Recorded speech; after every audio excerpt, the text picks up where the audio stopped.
Welcome to Slash Forward, the channel where what you want, you get. So we're here again examining the horror of out-of-control primates with the 1990 film Shakma. If you side with the monkeys in the upcoming human-monkey wars, you should subscribe to the channel. Let's get to it. We open in an operating room where Professor Sorensen spreads what appears to be a mouth as the students look on. He then very slowly and carefully completes the procedure by injecting a fluid into the orifice. So it's pretty good and necessary that he cut him open like that. We then transition to Bradley, putting the final touches on Sam's special sword and sorcerer game they'll be playing that evening, in which they utilize the building as a virtual dungeon and have to solve riddles and receive clues from the game master. Sam then moves on to paint a pretty picture for Tracy's wonderful life as his future wife. Stay home and cook my meals and like mend my socks and give me little Sam's. Oh, you sweet summer child. But before they finalize the details, Richard and Gary arrive with Shakma, Sam's favorite subject, fresh out of surgery. We learn he's been injected with an aggression-inhibiting drug they're testing. The kicker is, for reasons completely unknown to them, sometimes it acts as an aggression encourager. So they're hoping for everyone's continued health and happiness that everything went well here. They don't have to wait long though, as ya boy pops up with a toothy surprise. The higher primates all flail about as Sam sets up the trank stick and puts him back to sleep.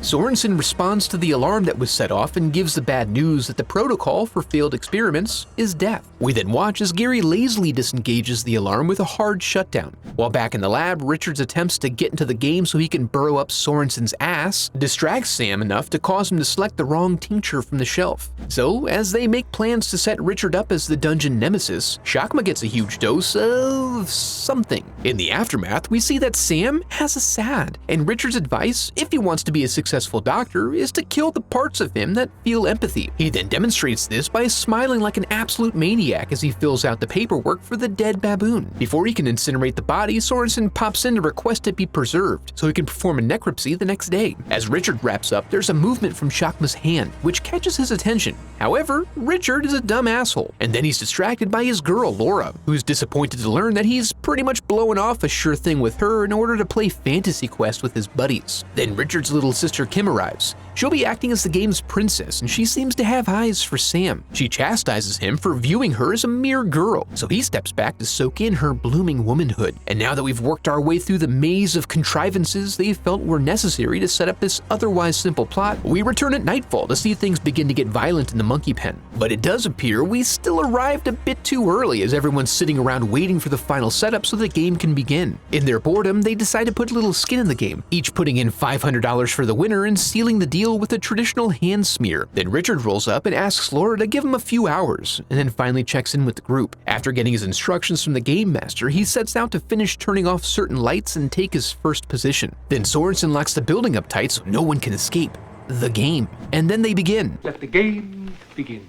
Right, that's what whatever. As they begin, Kim is hopeful her savior will be Sam. I have a little surprise. A surprise? We'll see. Although his failure could result in a delightfully awkward outcome, the students get to adventure in and check in with the game master, and it is just a hoot. Bradley demonstrates an early dominance, hamming it up and even acquiring 2 extra keys from the demon room. Richard wants to get back to Laura before she cools off, so he declines to capture Bradley's soul in order to speed up the game, much to Sorensen's chagrin. Luckily, for the sake of game pacing, Bradley's pathway leads him to the specimen room, where he thinks he hears Richard, so he whispers carefully, I think I just heard Nemesis.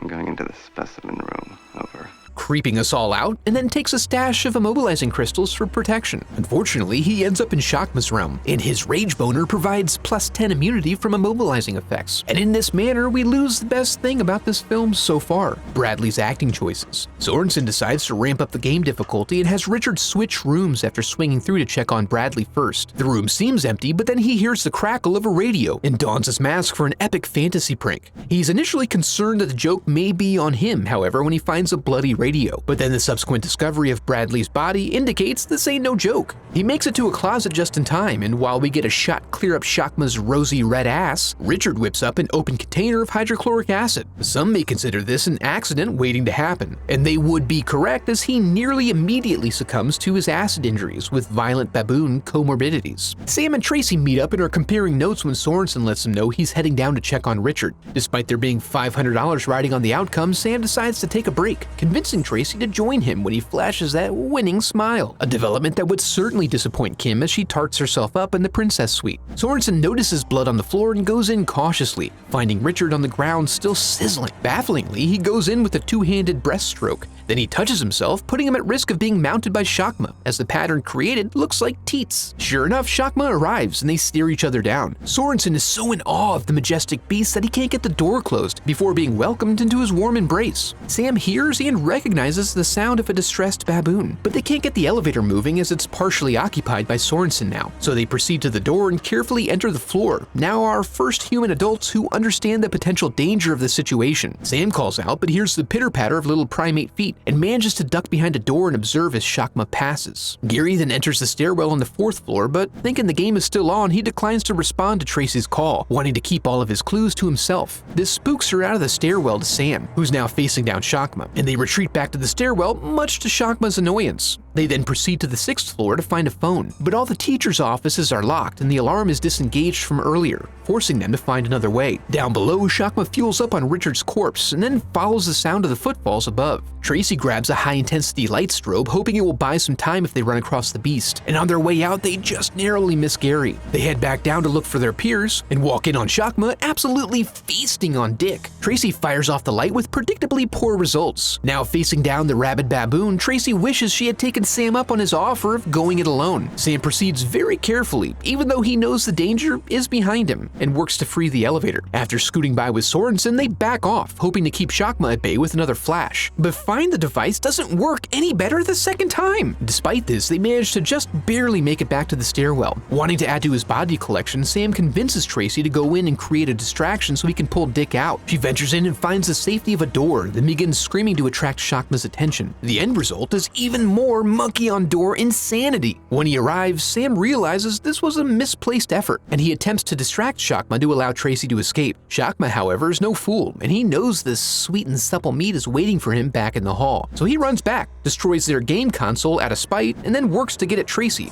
who's hiding out in the cabinet below. And she screams for help as he begins the process of disassembling her shelter. Sit! Stay, Shakma. Sam takes a calm approach, which is not recommended, so he uses the confusing layout of a double-doored office to trick Shakma and get Tracy out of there. They both just barely make it back to the stairs. Then they scream through some of their concerns with each other and decide to split up to find the others, taking some measure of solace in the assumption the beast is stuck on the 5th floor. Unable to find Bradley, Tracy modifies her walkie-talkie to get additional channels, and she manages to get through to Gary. She attempts to warn him of the danger, but being the annoying character of the movie, he takes the elevator while having the conversation about the safest way to proceed. After a brief stop off at the 5th floor, he spills out onto the 6th with an angry baboon attached to his chest. Then we get this shot before Tracy again finds safety, this time in the ladies' room, which is a smart move since he's not allowed in there. Tracy gets stuck on the idea that she needs to try to get out of there, but finds Shakma still waiting in the hall. She thinks better of her plan, retreating to the bathroom like before, but this time failing to secure the door. She attempts to make for the ducts, and much to our surprise, there's no last-minute escape here. Unless... no. Now, it's just Sam on the top floor trying to convince Kim to come out. She saunters up, eating a cheesecake, and reveals she was reluctant to emerge due to him not having the winning code word, proving her dedication to the game despite her thirst for him. So he brings her up to speed and is still under the impression there are other living people with whom they need to gather up. So Sam goes to get Tracy while Kim throws stuff out the window to try to get Laura's attention now that she's returned to pick up Richard. Although it's not entirely clear what they think she's going to be able to do. When Sam gets back to the floor, he finds Gary's beautiful corpse. Then Kim pops in from around the corner and leads him to where she found Tracy's walkie-talkie. Sam sends her off to continue her efforts to alert Laura so he can face down his destiny on his own. And he proceeds into the bathroom where, upon absorbing the grisly scene, he begins to unravel. Upstairs, Kim finds the key, a scroll that leads her to an in-game weapon that would be perfect to reach Laura, except it does not, and then Laura drives away. In her ongoing quest to find other ways to be useless, Kim scribbles down a little note and then walks off. Sam carries Tracy to the corner and gives her a little kiss. Then he moves Gary over for company, but no smooch for him. Finally, then, he acquires the keys.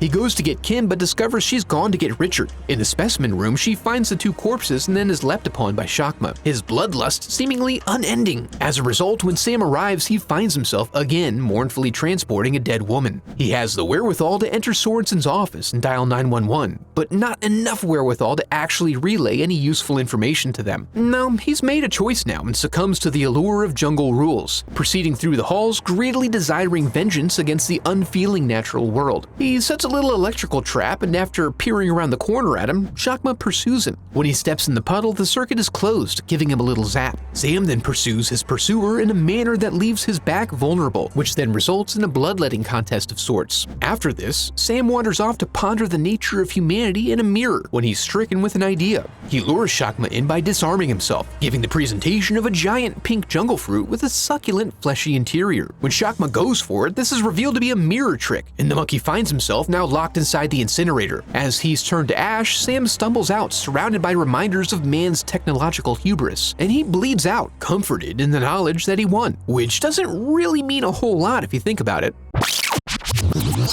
I have a website set up where you can support the channel through donations or merch. I'd like to take a moment to give a huge thanks to my donors, memorialized in the Hall of Headshots.